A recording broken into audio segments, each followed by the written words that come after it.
আজ একটি ছোট গল্প শোনাব। সুনীল গঙ্গোপাধ্যায়ের লেখা ঘড়ি। শুরু হচ্ছে সুনীল গঙ্গোপাধ্যায়ের লেখা ঘড়ি। আমার হাত ঘড়িটা কে চুরি করেছে আমি জানি না। বেশি রাত্রিরে বাড়ি ফিরছিলাম, চোখে একটু ঘোর ছিল।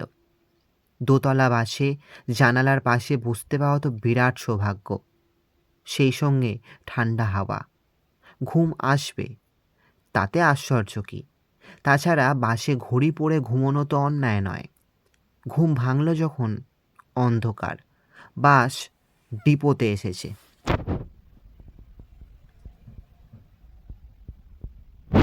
খারাপ লাগলো না। একটা সিগারেট ধরালাম। বাসে বসে সিগারেট টানাও তো বেশ মজার।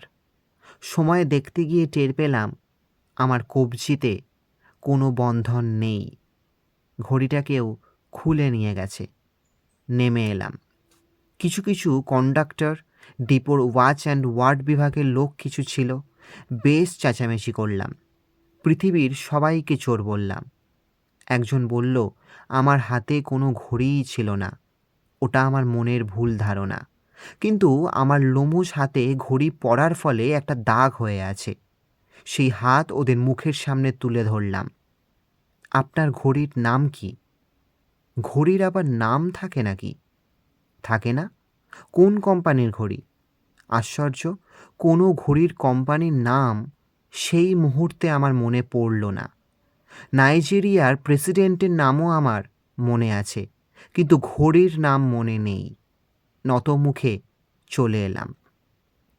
ঘড়িটা হারিয়ে আমি খুশি হয়েছিলাম বলা যায়। আমি এক ধরনের সময়ের বিড়ম্বনা থেকে নিষ্কৃতি পেয়েছি। শরীর মন সবই এখন হালকা। তবে রাস্তাঘাটে অন্য কারুর হাতে ঘড়ি দেখলেই আমি আর চোখে তাকাই। এদের যে কেউ একজন আমার হাত ঘড়িটা হয়তো পড়েছে।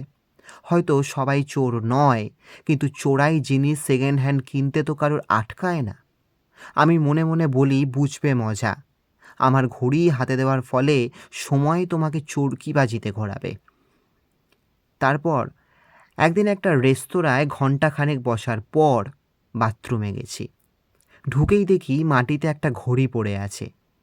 কি সাংঘাতিক সেটা! সবুজ ডায়াল, লেখাগুলো জ্বলজ্বল করছে। ব্যান্ডটা হবে সোনার।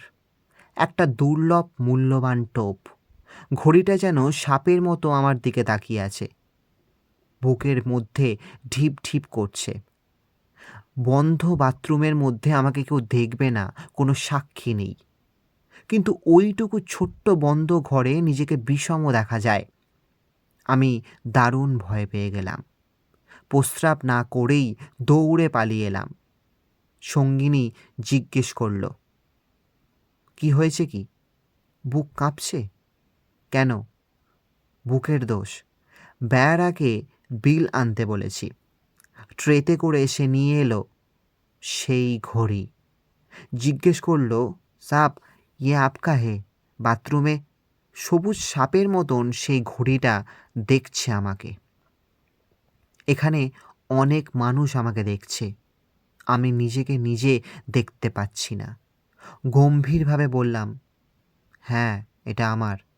সঙ্গে সঙ্গে সেটা তুলে নিয়ে বেয়ারাকে প্রচুর বকশিস দিয়ে বেরিয়ে পড়লাম সেখান থেকে।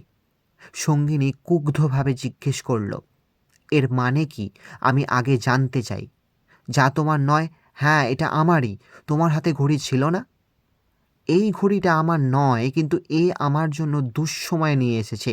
সেই দুঃসময়কে ঘড়িটা আমি অত্যন্ত জোরে ফুটপাতে আছড়ে ফেললাম। টুকরো টুকরো হয়ে সেটা ছিটকে ছড়িয়ে গেল। এখন থেকে সময় আমার কাছে স্থির মুহূর্ত।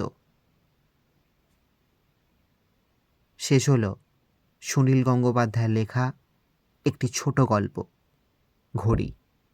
আবারও একটি এরকম গল্প নিয়ে আসব। ধন্যবাদ।